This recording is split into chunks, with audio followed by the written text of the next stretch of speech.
welcome to the news update on AFRICUNIA television, reaching from the nation's commercial capital, Lagos, Nigeria. My name is Deborah Ezeh. Many thanks for joining me. Looking into the African scene, an estimated 6,000 people have taken refuge in the Gambia after fleeing the violence in the past week between the army and rebels in Casamance, in the south of neighboring Senegal. The Gambian authorities announced on Saturday, 19th March.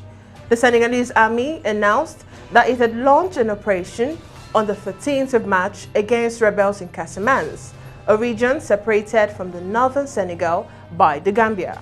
The army had indicated that their main objective is to dismantle the bases of rebels' military leader Salif Sadio, located along the northern border with the Gambia. The number of people fleeing the violence since March 13th now stands at 6,350, including 4,508 displaced people, said the Gambian National Crisis Management Agency in an official document transmitted on Saturday. And in DRC, the Congolese Ministry of Primary Education has been accused of having embezzled nearly $400,000 allocated to the organization of the fourth African School Football Championship in the Democratic Republic of Congo. The DR Congo's General Inspectorate of Finance on Saturday issued the accusation, indicating that out of $1 million allocated by the government, the ministry failed to account fully for their expenses.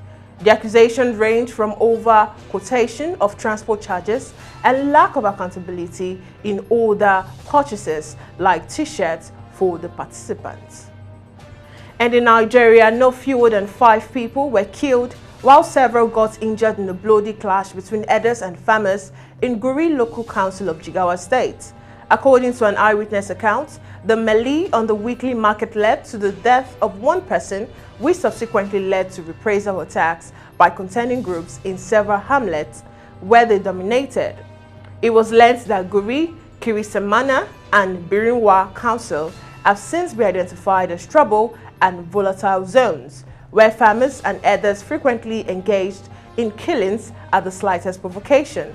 Confirming the incident, spokesperson for Jigawa State Police Command, Assistant Superintendent of Police Lawan Shishu Adam, said Fulani herders and farmers clashed at the Migirami Forest in Guri Local Council, adding that a team of police officers led by DPO Guri had visited the scene. He said 2 people were killed in the incident, while 5 others who sustained injuries were rushed to the hospital for treatment. And still in Nigeria, Southwest politicians from the Congress for Progressive Change bloc in the All Progressives Congress are set to lose out at the National Convention following their rejection by governors in the region. The defunct CPC bloc is made up of politicians who joined Major General Muhammad Buhari, retired, to merge with the Action Congress of Nigeria to form the APC in 2013 before he won the 2015 presidential election. In a statement on Sunday, Ondo State Governor Rotimi Akeredolu, who is also the chairman, Southwest Governors Forum, said the governors had agreed on microzoning, adding that those scheming from outside the region were only trying to cause confusion. The statement by the Commissioner for Information and Orientation, Donlad Ojogo, stated that all the governors of the Southwest had endorsed Kekemeke. Meanwhile, members of the National Assembly are now divided over the emergence of 3 aspirants for the national chairmanship of the APC from the federal parliament. The APC is billed to elect a new national working committee headed by the chairman at its national convention scheduled for Saturday. The 3 aspirants, who are all members of the Senate, are Abdullahi Adamu, Sani Musa, and Tanko Al-Makura. And now on to the foreign scene. Ukraine on Monday rejected Russia calls to surrender the port city of Mariupol, where residents are besieged with little food, water, and power in a humanitarian crisis that is increasing pressure on European leaders to toughen sanctions on Moscow. Ukraine's government defiantly rejected Russia's calls for Ukrainian forces in Mariupol to lay down their arms in exchange for safe passage out of the city and humanitarian corridors to be opened for 1,000 Moscow time on Monday. There is no question of Ukraine giving up the city of Mariupol and laying down arms, Ukraine's Deputy Prime Minister Irina said early on Monday. And moving on, Australia's media regulator will be able to force internet companies to share data about how they have handled misinformation and disinformation under new laws that will bolster government's efforts to rein in big tech.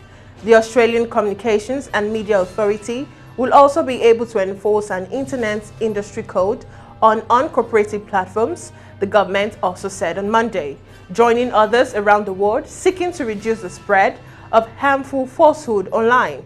The planned laws are a response to an ACMA investigation that found 4/5 of Australian adults had experienced misinformation about COVID-19 and 76% through online platforms should do more to cut the amount of false and misleading content.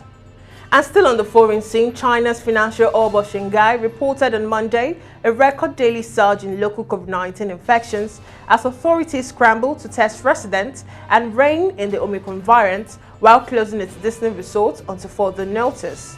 Until recent weeks, relatively unscattered by coronavirus, Shanghai reported 24 new domestically transmitted COVID cases with confirmed symptoms for Sunday and 734 local asymptomatic infections, official data showed on Monday. Although the tally of infections is tiny by global standards, Shanghai has quickly followed China's dynamic clearance, shutting schools and testing residential compounds in the effort to limit the spread of the virus. And now away from that scene onto the sports scene, Barcelona took their resurgence under Xavi to another level by thrashing rivals and runaway La Liga leaders Real Madrid 4-0 in El Clasico. Real Madrid were on their best Clasico run in years, having won the last 5 meetings in all competitions and started the day 15 points clear of Barcelona in La Liga. However, they were met by a rejuvenated and revitalized Barca who ripped them apart in every department.